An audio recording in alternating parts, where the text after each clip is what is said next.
안녕하십니까. 고정근의 쏙쏙경제 고정근입니다.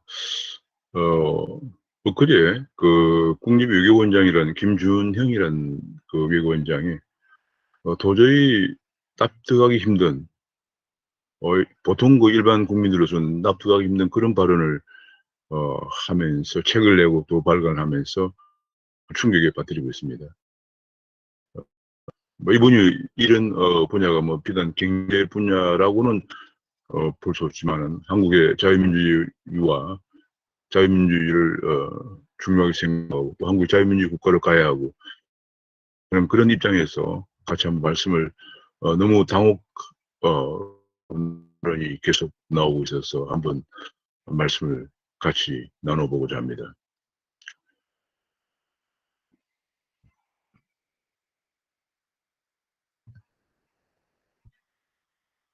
지금 제가 이렇게 한번 생각을 해봤습니다. 이 주제를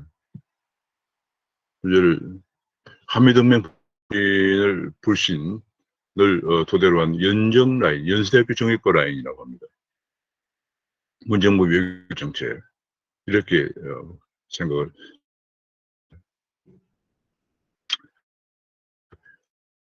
준행이라는 사람이 이제 그 원장이 연세대학교 정외과를 나온 사람이죠. 연세대학교 정외과 하면 떠오른 사람이 문정인 교수입니다. 문정인 교수가 연세대학교 정외과에 있으면서 여러 가지 문정부의 외교안보 정책을 큰 영향을 미쳐왔고 그 첫 번째 타자가 바로 강경화 외교장관이에요. 강경화 외교장관도 연대 정외과 출신이고요. 그 다음에 이수혁, 이번에 이제 또 다른 말썽을 일으키고 있는 미국의 주미대사 이수혁 대사도 연대 정외과 석사를 했습니다. 서울대학 나와서 연대 정외과에서 석사를 했죠. 대충 이름 연대라고 해서 연대 정외과 라인이라고 외교안보 정책에 큰 영향을 미치고 있는 그런 분들입니다. 제가 한번 살펴보도록 하겠습니다. 지금 이제 그 국립외교원장의 부적절한 한미동맹과에 대해서 벌써 많은 언론이 지적을 하고 있습니다만 제가 한번 같이 한번 언론에서 지적된 걸 같이 한번 공유해 보겠습니다. 영원한 동맹이란 역설이란 책 저서에서 한미동맹에 중독돼 왔다. 압도적인 상대에 의해서 가스라이팅이 있다. 가스라이팅은 강자가 약자를 제대로 된 판단을 못하게 하는 상태를 말한다고 합니다. 심리학을 용어로 합니다. 그런데 한국은 미국이라는 존재 때문에 상식적 합리적 실용적인 판단을 하지 못하게 됐다고 평가를 하고 있습니다. 김 원장은 더 나아가서 한미동맹은 출발부터 기울어져 있었다. 미국은 35년 일본 제국주의를 벗어나 해준 이야기보다는 실제로는 식민지인을 대하는 새로운 점령군에 가까웠다. 이거 완전히 이제 좌편향된 북한의 얘기죠. 북한에서 말하는 그 지금 주사파 정권의 핵심을 이루고 있는 주사파 중에서 NLL가 민족해방이라는 게 바로 민족해방이 뭡니까?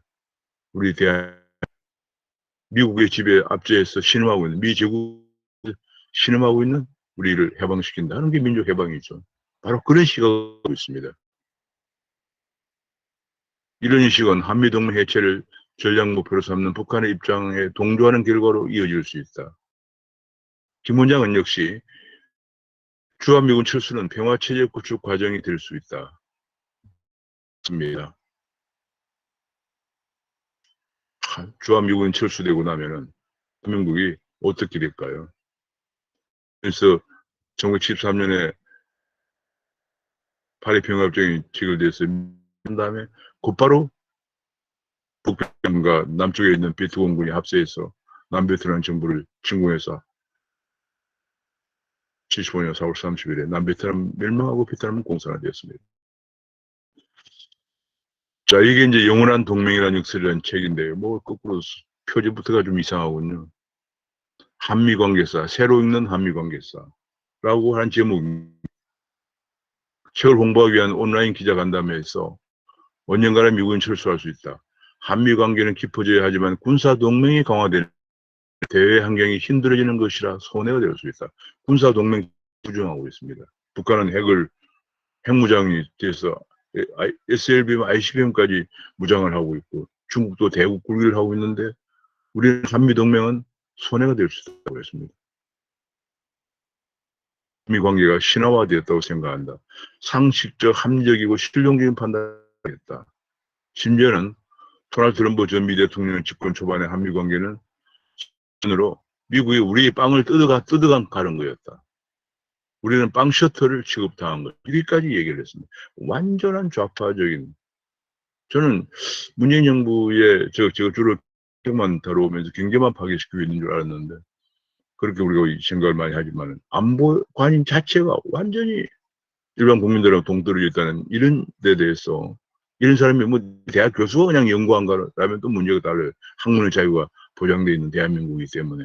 근데 그 안보원장에 들어가 외교연구원장 이 보니까 국립외교원장이군요. 국립외교원장의 이 책을 내면서 이런 발언을 했다는 자체가 이건 정말 굉장히 위험한 발상이 아니라고 하니 할 수 없습니다. 이 책을 제가 대충 보니까 이 사람이 이 책만 쓴 게 아니에요. 핵무기와 국제정치라고 하는 책을 썼는데 거기서는 핵무기는 북한만 있는 게 아니다. 미국도 수백 개, 소련도 수백 개 갖고 있다. 뭐 이런 얘기를 했어요.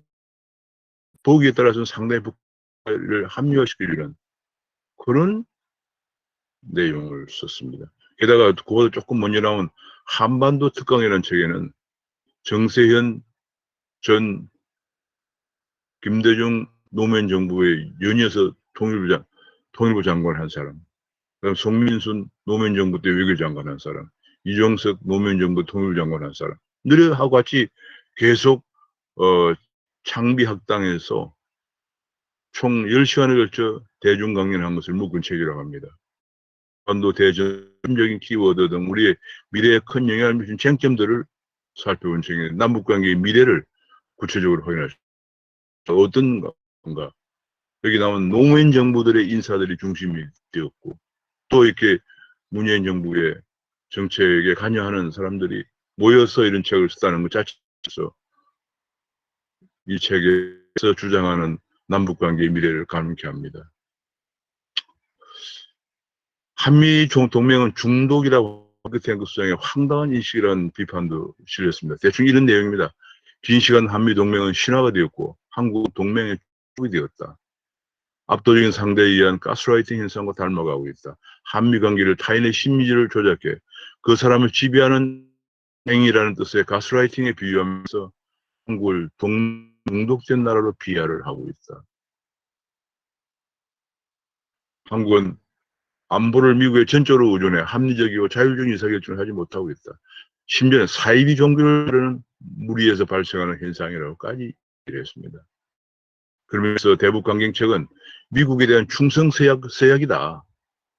이런 얘기를, 이거 완전히 뭐, 진짜, 정말 저는 이렇게까지 막가는 좌파적인 인식을 이제 그냥 커밍아웃 하는 모습에서 수 없습니다. 이제 뭐 이렇게 해도 이제 할 때가 됐다 이렇게 생각을 하고 있는 거 아닌가 싶어요.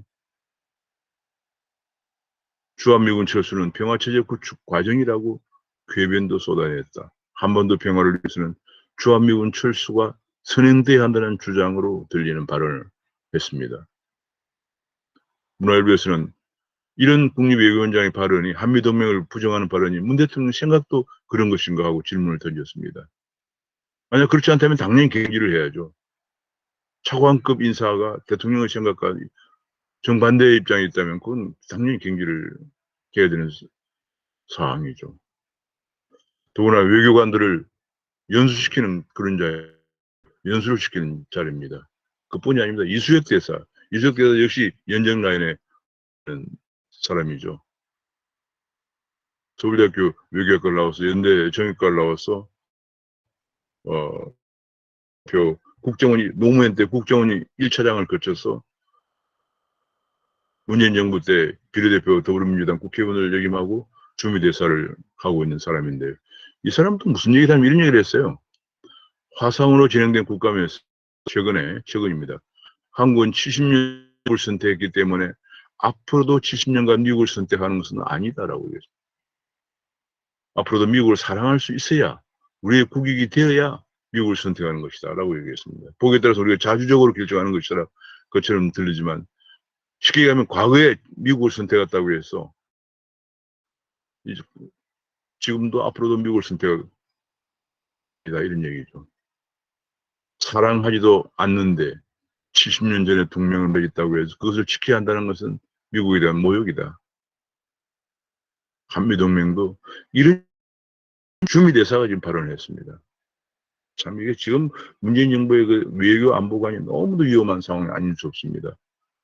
게다가 이번에 주미대사는 애틀랜타에 있은 한인 4명이 살해당하는 그런 상황에 충무시에 가지도 않아서 심지어 애틀랜타 총영사도 안 갔다. 야, 정말 놀라지 않을 수 없습니다. 외교 나온 책에는 중국은 세계 최고 다양성을 가진 국가다. 50몇 개 소수민족들의 다양성이 보장되고 있는 그런 국가인데 비해서 일본은 엄명하다. 이런 식으로 하는 책을 만들었다고 합니다. 지금 우리나라의 외교 안보가 어디로 가고 있는지 정말 걱정입니다. 강경호 장관은 2017년에 산불 정책을 주장했습니다. 미국의 MD 체제에 가입하지 않고 사드를 추가 배치하지 않고 한미일 군사동맹에 가입하지 않는다. 우리 스스로 그냥 우리의 족쇄를 채운 겁니다. 안보 족쇄를, 외교 안보의 족쇄를 채운 거죠. 북한은 ICBM, SLBM까지 무장하고 있는, 핵으로 무장하고 있는데, 핵무기와 그런 대륙간 탄도탄까지 무장하고 있는데 있고, 중국은 북한과 조중 5호 협정을 체결하고 있는 중국은 대북 굴기하느라고 계속 무력을 증강시키고 있는데, 우리는 한미동맹도 안 하고 추가 배치 안 하면 MD 체제도 가입 안 하면 우리는 무엇으로 방어를 합니까? 자, 그런 사람이 오랫도록 외교장관을 하고 이번에 물려준 장관도 거의 마찬가지입니다. 제가 연정 라인을 간단히 하면 문정인은 연세대학교 철학과를 나왔어. 메릴랜드 박사하고 연대 정교 교수로 있고 문 대통령이 외교안보 특보를 얼마 전까지 지냈습니다. 강경호 장관은 역시 연정에서 연대 정교회 학사를 하고 미국의 매사추세츠 대학에서 박사를 하고 커뮤니케이션학 박사를 하고 문정부의 외교장관이 됐습니다. 이수혁은 서울대학교 외교학과를 나와서 연정 석사를 한 다음에 국정원 1차장 민주당 비례대표 국회의원 주미대사를 하고 있고요. 김준영은 연정학사에서 조지 워싱턴대 박사를 하고 한동대 국제어문학부 교수 문정부 기획위원회 위원이 되었 외교원장이 되었습니다. 이 사람들이 가지고 있는 그 지금까지 얘기한 뭐 문정인은 뭐 이미 벌써 수차례 종북적인 그런 외교 발언을 한 것으로 뭐 이미 다 널리 알려져 있는 유명한 사람이고요. 그다음에 강경화 이수혁, 김준영도 그런 라인에서 계속 지금 강경화는 산불 정책을 주장하고 이수혁도 한미동맹에 대해서 그런 주미대사로서 도저히 얘기하기 그 정도를 넘어서는 금도를 넘어서는 하고 김준영은 지금 바로 문제가 되고 있는 그런 발언들을 좀 쏟아내고 있는 그런 상황입니다. 그것이 말이에요. 게다가 이번에 정용장 이례적으로 우리나라 외교장은 미국보다 중국을 먼저 방문하는데 그 시점이 또 굉장히 미국에서 이번에 한미일 안보 실장 회의가 열리는 한미일 간에 굉장히 중요한 회의가 열리는데 전용기를 타고 갑니다. 중국에서 왕이가 초청했다고 해가지고 중국에서 대만 바로 코앞에서 한중 외교가 보란 뜻이옵니다. 거기에 지금 갑니다. 지금 상황이 어떻습니까? 한국에서 열렸던 2+2 미국의 외교장관과 국방장관, 한국의 외무장관과 외교장관, 국방장관 2+2 회담에서 한국이 요구하는 한반도 평화문구, 왜냐면 미국은 북한 비핵화라고 그건 합의를 못 보고 그런 의견을 드러내서 공동성명에도 문기가 빠질 정도로 의견을 드러내고 내었고요. 되었습니다. 결국은 북한 인권이나 비핵화도 공동성명에서 빠졌습니다. 그뿐이 아닙니다. 그 이후에 바로 알래스카에서 열렸던 중국 간의 2+2 회담에서도 회담은 서로 기강된 나머지 공동성명은 말할 것도 없이 하지 못했고 예정된 만찬도 취소했다고 합니다. 자, 이런 상황에서 한국실장 회의라는 중간 회의가 열리는데 우리 외교장관은 중국의 초청으로 그것도 대만을 바로 바라보는 데서 회담을 하러 갑니다. 게다가 북한은 그 후에 바로 이렇게 탄도미사일을 발사하고 있는 그런 상황입니다. 이런 상황에서 지금 우리 이번에 그 김준영이라는 국립외교원장이 책을 처음 낸 게 아니에요. 책을 계속 몇 권을 내고 또 공개적으로 또 자기 그런 일 도저히 일반 국민들이 납득할 수 없는 대한민국은 한미 동맹에 중독이 되어 있다. 뭐 이런 발언을 서슴지 않는 이제 이런 그 외교 안보관을 받아들이고 있는지 생각도 같은지 어느 신문에서 질문한 것처럼 대통령 답을 하고 그렇지 않다면 당연히 그 중요한 자리에서는 인사 조치를 해야 할 것입니다. 지금 우리나라는 굉장히 지금 그 백척간도로 몰리고 있습니다. 경제는 파괴되고 안보는 이렇게 흔들리고 한미동맹도 지금 위태로워지고 있고요. 나오니 발언이기 때문에 제가 비록 뭐 안보 전문가는 아니고 경제학자이긴 하지만 그냥 국민의 상식의 입장에서 한번 나눠봤습니다. 감사합니다.